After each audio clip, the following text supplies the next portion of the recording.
girls, let's take pictures.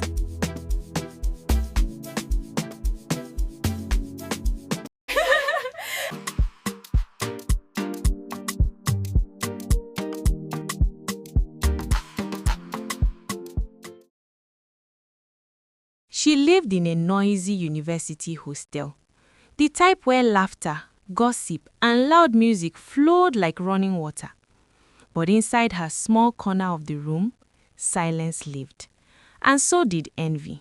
Her name was Jennifer. Every evening, Jennifer watched the girls in her hostel pose for pictures with their brand new orange iPhone 17 Pro Max. The phone glowed like magic in their hands, and the girls loved to flaunt it.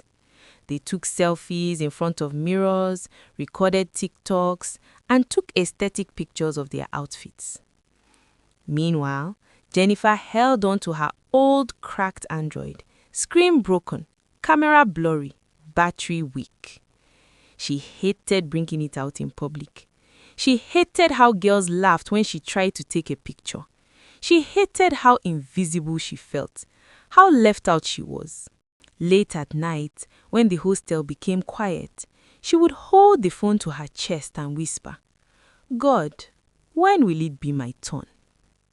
Her mother, her only parent, lived in another state, struggling to survive. A skinny woman with tired eyes. She worked from sun up to sundown just to send Jennifer small money for food.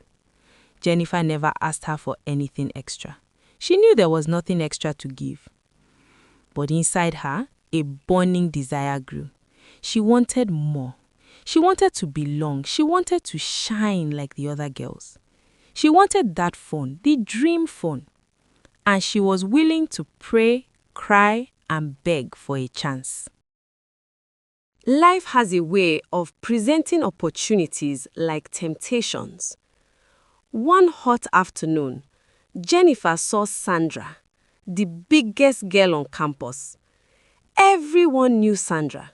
She was rich, stylish, confident, and always smelled like expensive perfume. Sandra was leaning on her sleek black Corolla, scrolling through her iPhone with long acrylic nails. Everything about her screamed luxury. Jennifer felt her heart beat fast as she walked toward her. "Hi," she whispered nervously.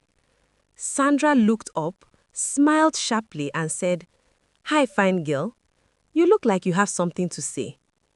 Jennifer gathered courage and told her everything. How broke she was, how tired she felt, how she wanted the kind of life other girls were living. Sandra listened, then laughed softly. "My dear," she said, touching Jennifer's chin, "you are beautiful, very beautiful." Jennifer blinked. "What do you mean?" Sandra smiled knowingly. "You'll be fine, girl. Stop dulling yourself.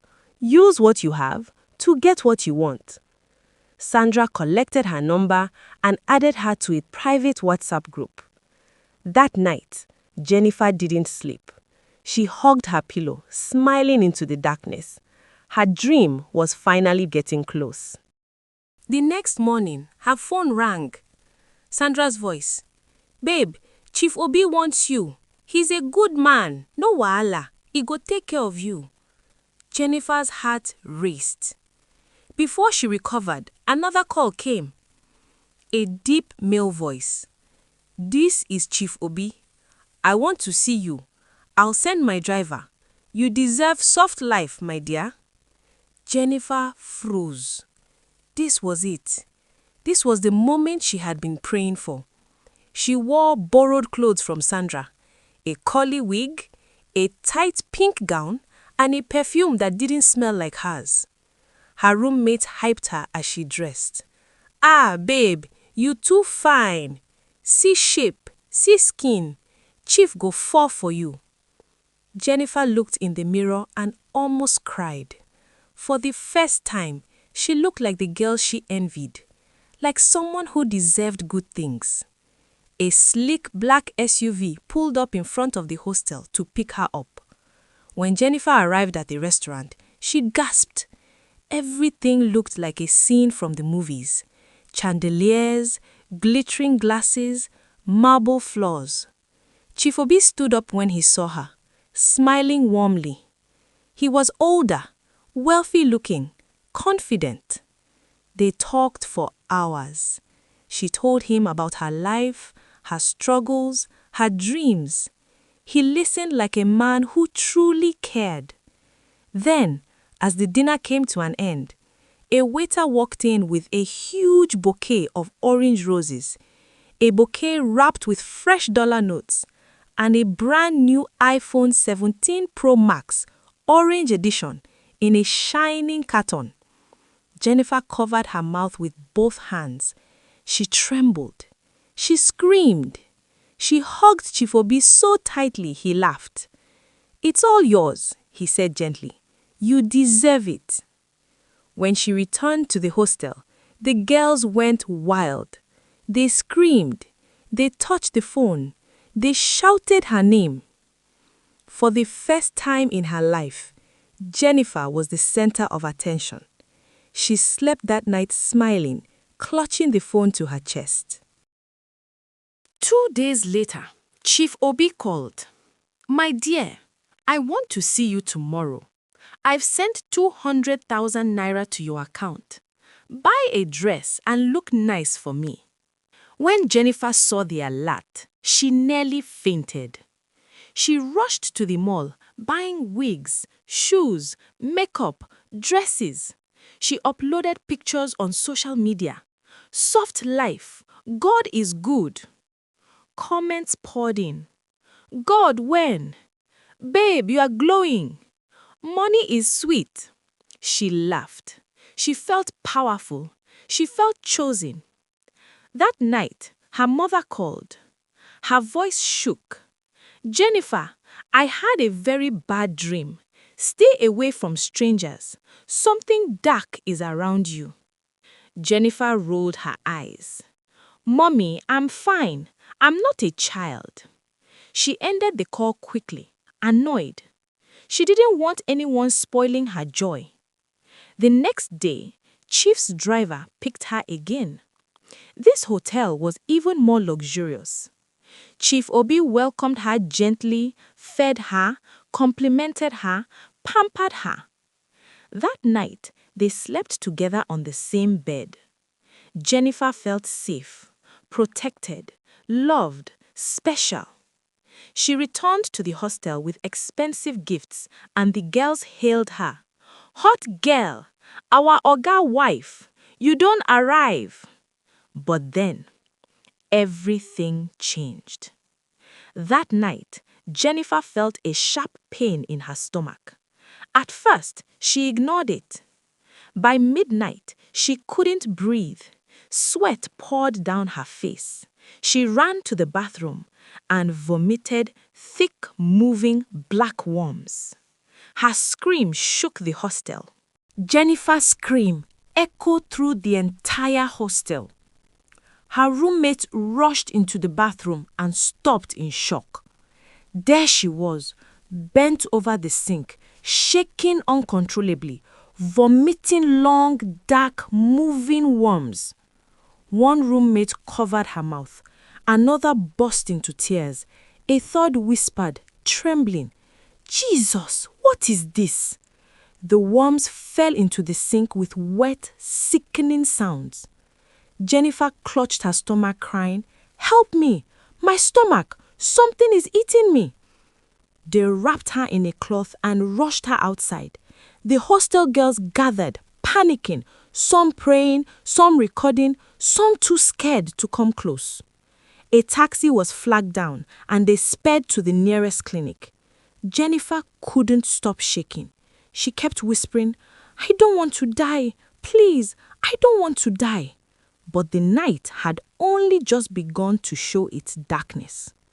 At the clinic, the nurses gasped when they saw her condition. Doctors examined her. They ran tests. They gave her injections. They put her on IV fluids. Their conclusion? Food poisoning, maybe infection. But they did not know how wrong they were. Because by the next morning, The vomiting returned. Only this time, it was worse. Jennifer vomited not just worms, but thick clots of dark slime, the color of rotting blood. Her body was thinning rapidly. Her cheeks sunk in. Her eyes became hollow. Her skin grew cold. The doctor scratched his head, confused. "I've never seen anything like this." One of the nurses whispered, "This is not ordinary sickness." But no one was brave enough to say it aloud. Someone called Jennifer's mother. When the poor woman walked into the hospital and saw her child on the bed, skin hanging on bone, worms crawling out of her mouth, she collapsed on the floor screaming. She crawled to her daughter's bedside. "Jennifer, my child, what happened to you?" Jennifer started crying when she saw her mother. "Mommy, I only wanted a better life. I'm sorry. Her mother sobbed uncontrollably, rocking her daughter like a baby. But Jennifer vomited again. This time, the worms spilled onto her mother's wrapper. Her mother screamed in terror. A nurse ran in with gloves trembling. They tried to clean Jennifer's mouth, but the worms kept returning, as if something inside her was alive and feeding. Her mother raised her hands to heaven and cried, "God, please don't punish my child for wanting a better life. Please save her." But mercy didn't come. After 3 days with no improvement, the doctors admitted defeat. They quietly pulled Jennifer's mother aside. "Madam, this is not medical. Whatever is happening to your daughter is spiritual. We can't help her." Her mother fell to her knees weeping. A kind-hearted nurse whispered, "There is a prayer house 2 streets away. They handle strange cases." With trembling hands, Jennifer's mother gathered a wrapper around her waist, lifted her dying brother, and carried her out with help from 2 men. At the prayer house, the prophet took one look at Jennifer and stepped back. His voice dropped. Whoever gave her gifts did not give them for free. Jennifer's mother cried like a broken woman. "What gifts? Which gifts?" The prophet spoke slowly. "A man has taken her destiny. He has taken her womb from her, and he is taking the rest now." Jennifer screamed suddenly, arching her back as if invisible hands were pulling her spine. Her arms twisted, her mouth foamed, and she shivered uncontrollably. The prophet began to pray. But Jennifer's voice overlapped his, a voice that wasn't hers.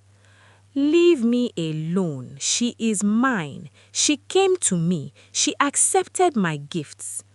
Her mother fell to the floor shaking. "Jesus, what have they done to my child?" The prophet shouted prayers. The room shook. People ran outside. And then Jennifer fell quiet. The prophet knelt beside her and whispered, "Madam, take her back to the hospital. Her body is too weak. There's nothing more we can do." It was the sentence her mother hoped never to hear.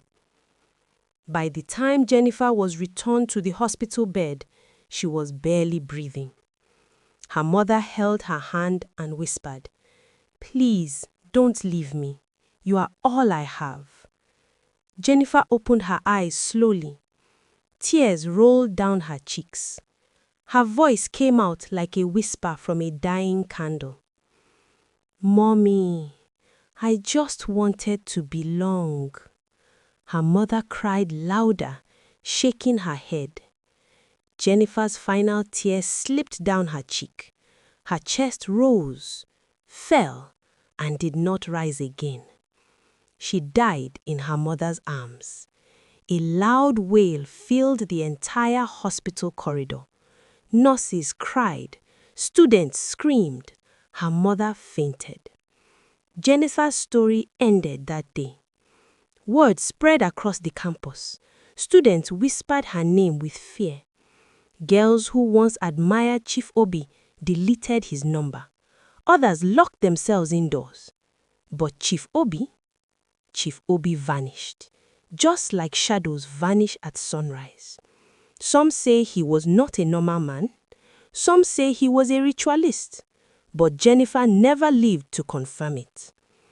At her funeral, her mother stood before the small crowd and said, "My daughter didn't die because she was bad.